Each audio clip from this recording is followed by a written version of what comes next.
realize it's very popular these days to promote decluttering on YouTube videos, in books on Amazon, on blog posts, seems like everywhere. But who says you should declutter? Who made that rule that you should get rid of things that you haven't used in 6 months? I'm here to tell you that's a bunch of BS.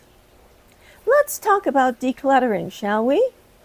Oh yes, the sacred ritual of getting rid of perfectly good stuff because a podcast, a Netflix guru, or that smug minimalist blogger told you to. We're all supposed to hold up an old sweater, stare into its little polyester sole, and ask, "Do you spark joy in me?" If not, off to the donation pile you go. Even if that sweater was once your emotional support garment during your last breakup. Look, I'm just going to say it. I don't believe in decluttering. There, I said it. No need to clutch your pearls, Marie Kondo fans. And I'm not judging your color-coded closet and your soul-purified spice rack. I'm just saying that not all of us want to live like we've just moved into a rental staged for a real estate listing. Some of us like our stuff, even when it's in messy piles. Yeah, some of us love it, thank you very much. Hi, I'm Kate, and I'm proudly not a minimalist. I've lived a full, messy, adventurous life, including 4 decades here in Indonesia.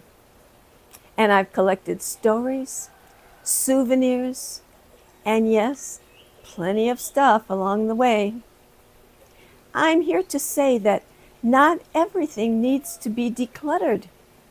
Some things deserve to stay, take up space, and surprise you years later. And before you start with the, "But you haven't used it in a year," nonsense, let me tell you a little story. Once upon a time, I had a pile of trousers.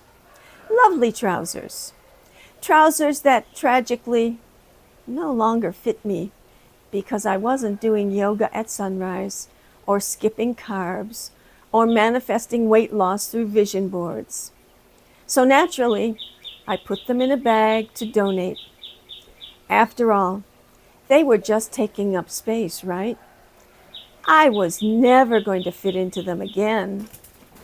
And they were clearly mocking me every time I opened my closet. But guess what happened? I forgot about them.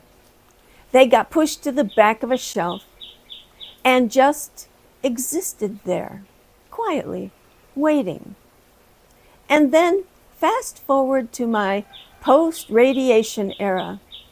Thanks to a little unexpected cancer detour, yes, I'm fine now, thanks, I lost 30 pounds without the slightest effort. And let me warn you, that's the kind of diet plan you absolutely don't want. But one day, while rummaging for something else, I found that bag of trousers. And guess what? They fit perfectly. They fit like Cinderella's glass slipper. I danced around the room. I practically wept. I was so grateful to my past self for being a procrastinating, sentimental, semi-hoarder who never quite got around to taking those trousers to the donation bin. Those pants weren't clutter. They were destiny. So no, I consider that a very good lesson. I don't throw things away just because I haven't touched them in 6 months. Maybe I was just giving them a sabbatical, a rest, a moment to reflect on their purpose. Who's to say a dusty vase or slightly faded throw pillow isn't about to have a comeback tour? Yeah. Let me give you another example. This one has some emotional depth. Years ago when I was tour directing, that glamorous life of wrangling tourists and smiling through logistical meltdowns, a couple gave me a necklace as a thank you gift at the end of the tour instead of the usual cash. Now, don't get me wrong. I appreciated the gesture, but let's be real. At the time, I would have preferred actual cash tucked inside a plain white envelope. The necklace?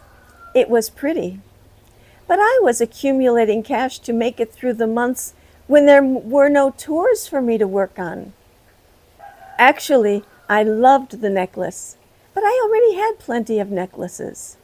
So it went into hiding. You know, the place where things go when you can't part with them, even if you're not wearing or using it. And there it stayed for years. And then I started making YouTube videos. One day I needed something simple to give my turkey neck a better look. I saw that necklace and put it on. Here it is right here. And bam, it gave me the look that I wanted that day.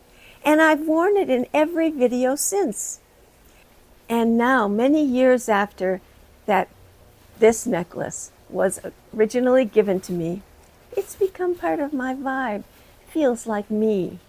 And it's a reminder that sometimes you don't know what you'll love until maybe years later.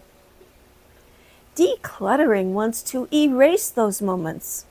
It wants you to be cold and clinical about your belongings, like your home is a military barracks and your storage bins are under review by Homeland Security. I say no. Keep your crap. Hold on to that weird little ceramic frog you got on vacation in Thailand, even if it's chipped and just one-eyed. Keep the postcard with the glitter still stuck inside the envelope. Hang on to those scarves you haven't worn since Obama's first term. Because here's the deal. Stuff isn't just stuff. It's memories, it's emotions, it's even potential, and it's fun. Yeah, fun. Going through your old stuff is like a treasure hunt mixed with a slightly embarrassing therapy session. Why did I buy this hideous leopard print belt? Was I trying to become a fashion-forward zookeeper? Who knows? But it's entertaining. It tells you about who you were and sometimes who you still are. We need to stop acting like keeping things is a moral failure. Having a junk drawer or even a junk room doesn't make you a degenerate. Owning a few pair of jeans in every possible size doesn't make you indecisive. It makes you prepared. Life has seasons. Bodies change. Tastes shift. Moods fluctuate. And you should have options.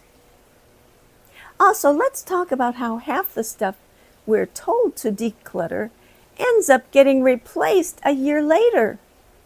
You throw out your just-in-case raincoat, and then surprise, next monsoon season hits, and suddenly you're buying another one because apparently rain didn't get the memo that you're living minimally now. Or you finally toss the yoga mat you haven't touched in 7 years, and then all of a sudden, guess who decides to try stretching again? That's right, you stretchy little optimist. I'm not saying don't ever let anything go. Of course not. If you're drowning in broken appliances, expired food items, and that one curling iron that's been tangled in a drawer since 2003, feel free to get rid of them.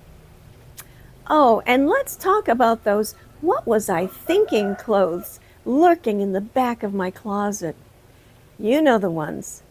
The tops I bought in a moment of retail delusion that have never looked good on me and never will.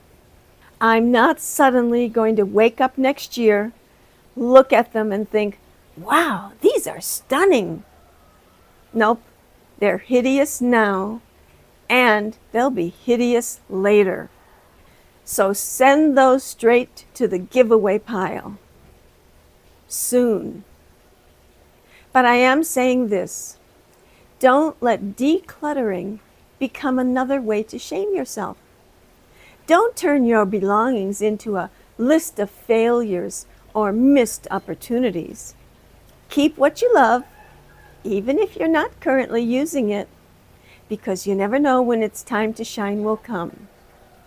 So if you have the space and it's not harming anyone, what's the rush to become sterile and Spartan? I don't want my home to look like a yoga retreat designed by a Scandinavian furniture catalog. I want it to look like me. A bit messy, a lot colorful, and full of stories. And honestly, I trust my instincts. I trust that if I hold on to something, it's because there's a part of me that still sees value in it. And that's worth honoring. Not every item has to justify its existence on a spreadsheet. No, some things can just be. So the next time you feel tempted to grab a garbage bag and start Marie Kondoing your life into oblivion, take a pause. Look at that pair of shoes you haven't worn since 2018 and ask yourself, am I really done with you? Or are you just waiting for the perfect outfit to strut back into relevance? Let your belongings take up space. Let them have a little drama, a little flair. Let them be emotional. You're not a robot. You're a gloriously complicated human being with attachments, nostalgia, and the occasional irritational belief that one day you might wear that sparkly bolero jacket to a rooftop party. Maybe. Decluttering may work for some people. Maybe it brings them peace. That's lovely. But me?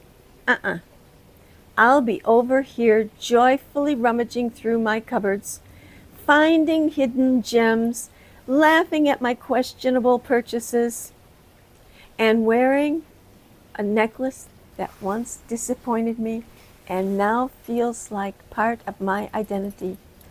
So cheers to the non-minimalists, the memory hoarders, the sentimental pack rats, the just-in-casers. We may not spark joy for the organization gurus, but we sure know how to spark a story.